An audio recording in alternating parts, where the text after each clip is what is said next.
গত ভিডিওতে আমরা দেখলাম কিভাবে আমরা একটা লিংক লিস্ট তৈরি করব এবং সেই লিংক লিস্টটাকে আমরা কিভাবে ডিসপ্লে করব বা আমরা আউটপুট হিসেবে শো করব এবং সেই আউটপুটটাকে আমি একটা ফাংশনের ভিতর রাখলাম ডিসপ্লে নামে দিয়ে কিভাবে আমরা এই ফাংশনটাকে আর কি কল করে কিভাবে আমরা একবারে এক লাইনে শো করে দেবো, বারবার আমার প্রিন্ট করার জন্য বারবার এই জিনিসটা লেখার দরকার পড়বে না। তো লিংক লিস্টের শুরুতে আমরা শিখছিলাম কি একটা নোড আমাদেরকে প্রথমে একটা ক্লাস নিতে হবে যেটা হচ্ছে নোড। তো নোডের ভিতরে আমাদের এতটুকু পার্ট আমি বলছিলাম মুখস্থ করে নিতে, আর একটা ডেটা এটুকু বলা যায় যে মুখস্থ হয়ে যায়। এক নোডের ভিতরে ডেটা থাকবে, সেলফ থাকবে এটা। তো যখন আমরা সেলফ ডট ডেটা লিখছি ইজ ইকুয়াল টু ডেটা আর self dot next is equal to not, মানে হচ্ছে আমরা একটা নোড তৈরি করলাম, একটা কমন স্ট্রাকচার তৈরি করে নিলাম। নোড নামে একটা কমন স্ট্রাকচার, নোড নামে একটা কমন স্ট্রাকচার যেটার মধ্যে দুইটা ঘর আছে, একটা ঘর হচ্ছে ডেটার ঘর আর একটা হচ্ছে নেক্সট কাকে পয়েন্ট করবে, নেক্সট কার কাছে যাবে সেটার ঘর, দিয়ে একটা কমন স্ট্রাকচার তৈরি করে নিলাম আমরা নোডের। এখন আমাদেরকে কি করতে হবে, সেই নোডের যে স্ট্রাকচারটা সেই স্ট্রাকচারটা ইউজ করে কি করতে হবে, আমাদের এক একটা নোড ক্রিয়েট করব। যখনই আমরা একটা নোডের ভিতর মানে আমরা একটা নোডের নাম নিব, যখনই আমরা একটা নোডের নাম নিব, সাপোজ নোড ওয়ান, নোড ওয়ানের আমি একটা নাম নিলাম, নিয়ে কি করতে হবে, এটাকে নোড যেই স্ট্রাকচারটা আছে নোড স্ট্রাকচারটাকে এটার মধ্যে অ্যাসাইন করে দিতে হবে। অ্যাসাইন করে দেওয়া এই লাইনটা আমি লিখে দিলাম, মানে হচ্ছে নোড ওয়ান নামে একটা নোড ক্রিয়েট হয়ে গেল। এটা ছিল কিন্তু একটা স্ট্রাকচার, এটা কমন স্ট্রাকচার, মানে এটা হচ্ছে আমার বলা যায় যে এমন কিছু একটা যেটা দিয়ে আর কি আমি ভবিষ্যতে যেগুলো হবে সেগুলো আর কি তৈরি করব।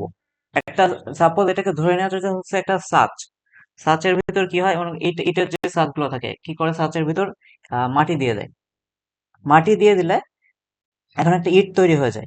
এরপরে কি, আবার ছাঁচের ভিতর আবার মাটি দেয়, তাহলে আবার আরেকটা ইট হয়, আবার ছাঁচের ভিতর আবার মাটি দেয়, আবার আরেকটা ইট হয়। তাহলে নোড যে ক্লাসটা আছে এটাকে আমি একটা সাঁচের মতো ধরে নিতে পারি যে সেটা একটা সাঁচ, সেটার মধ্যে আর কি আমি ভ্যালু দিব, এই যে এগুলো দিব, দিলে আমাকে একটা নোড ক্রিয়েট করে দিবে। তাহলে আমি প্রথমে কি করলাম, একটা নোড নামে সার্চ ছিল আমার, হ্যাঁ, তাহলে আমি নোড ওয়ান নামে একটা ভ্যারিয়েবল নিলাম, মানে আমি এখানে সাপোজ মাটি নিলাম, মাটি নিয়ে আমি কি করলাম ইকুয়াল টু সার্চ, সার্চের ভিতর আমি সেই মাটিটাকে দিয়ে দিলাম। ছাঁচের ভিতর মাটি দিলে সেটা মিলে আমাকে কি করলো, একটা ইট তৈরি করে দিল। এখন সাপোজ ইটের মধ্যে তো নাম থাকে, ইটের মধ্যে নাম লেখা থাকে। এখন আমি ধরে নিতে পারি যে ইটের মধ্যে হয়তো একটা নাম আছে, মানে নামের একটা ঘর আছে, মানে প্রথমত একটা সাচ আছে, সাচের মধ্যে আবার একটা নামের ঘর আছে যেখানে আমি কি নামটা দিয়ে দিতে পারি যে কি নাম হবে। সাচ থেকে সাচের মধ্যে যখন আমি মাটি দিব তাহলে আমার ইটে কি নাম লেখা থাকবে সেটা আমি দিয়ে দিতে পারি। এটা হচ্ছে একটা সাচ, সাচের মধ্যে আমার এখানে আছে হচ্ছে একটা হচ্ছে নামের জন্য ঘর। তো সেটাই এখন node one is equal two আমি দিয়ে দিলাম হচ্ছে নোড, মানে হচ্ছে আমি সার্চ যে নোড নামে যে সার্চটা আছে এটার মধ্যে আমি নোড ওয়ান নামে যে মাটিটা যেটা দিয়ে ইট তৈরি হবে সেটা দিয়ে দিলাম। তাহলে দুইটা মিলে কি হলো, দুইটা এটা মিলে আমাকে লাস্টে একটা ইট দিবে। এখন ইটে আমি সাপোজ একটা নাম দিতে চাচ্ছি, তাই না? তাহলে আমি কি বললাম, সার্চের ভিতর নামের জন্য একটা জায়গা আছে।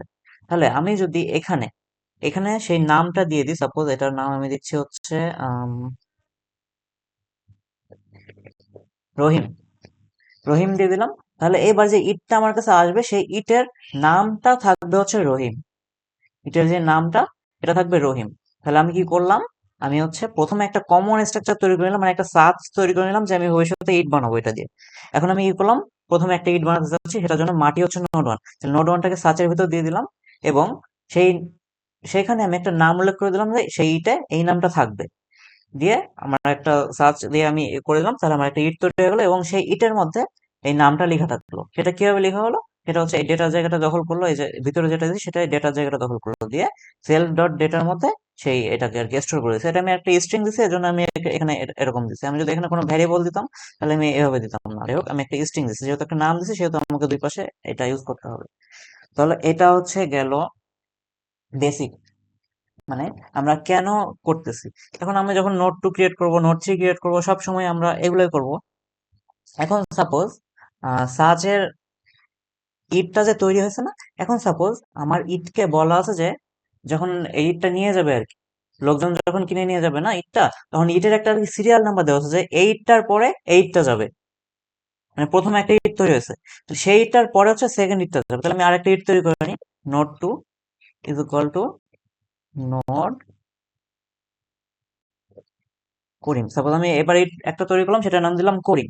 এখন আমাদের কি করতে হয়, লিঙ্ক লিস্টটা এখানে কি আমাদের হচ্ছে একটার সাথে আরেকটা জোড়া লাগাতে হয়, তাই না? তাহলে আমি আরেকটা আচ্ছা থাকে দুইটা দিয়ে আমি করি।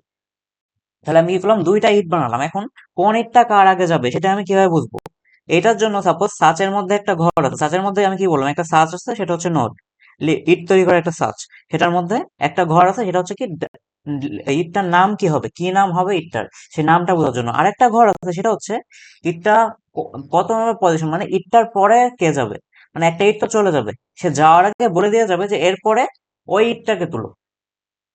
এরপরে কোন ইটটাকে তুলবে সেটা ওই ইটের সাথে লেখা থাকবে। মানে প্রথমে যে ইটটা সেটা তো আছে আমার, এই যে আমি নোড ওয়ান, তাহলে প্রথম যে ইটটা সেটাকে আমি বলি হচ্ছে হেড।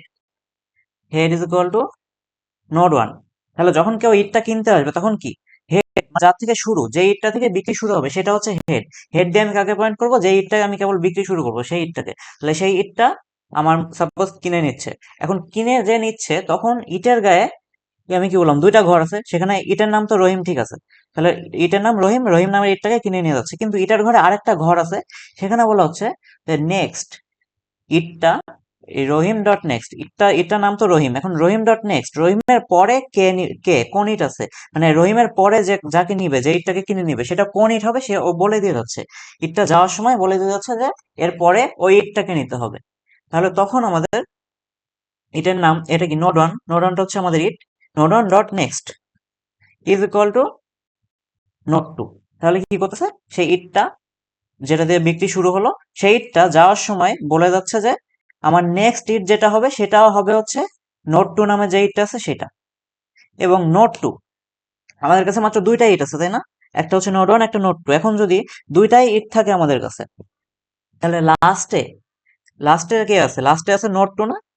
এখন নোড টু যখন চলে যাবে তখন ও যাওয়ার সময় কি বলবে, মানে যে সেকেন্ড ইটটা, প্রথম ইটটা তো বিক্রি হয়ে গেল, আর একটা ইট থাকলো, এখন দ্বিতীয় ইটটাও যখন বিক্রি হয়ে যাবে তখন ইটটা যাওয়ার আগে কি বলে যাবে ইউজারকে, যে যে হচ্ছে আর কি বিক্রি করতেছে তাকে কি বলবে, এরপর তার কোনো ইট নাই, তাহলে কি ও বলবে যে এরপরে 3 নাম্বার ইট বা 4 নাম্বার ইট কেনাও? তা তো না। ও কি বলবে, নোড টু ডট নেক্সট, মানে ওর পরে কে আসবে, নোড টু তো চলে যাচ্ছে, এবার নোড টু কে যখন কিনে নিল নোড টু চলে যাচ্ছে, এখন ও কি বলবে, এর নোড টুর পরে কে আসবে, এখন ও বলবে কি নোড টু ডট নেক্সট, মানে আমার পরে নন, মানে কেউ নাই, মানে আমিই শেষ, আমার পরে কেউ নাই।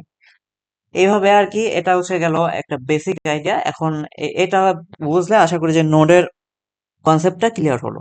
দিয়ে এবার এটা নিয়ে আর কি সামনে এগোনো যাবে।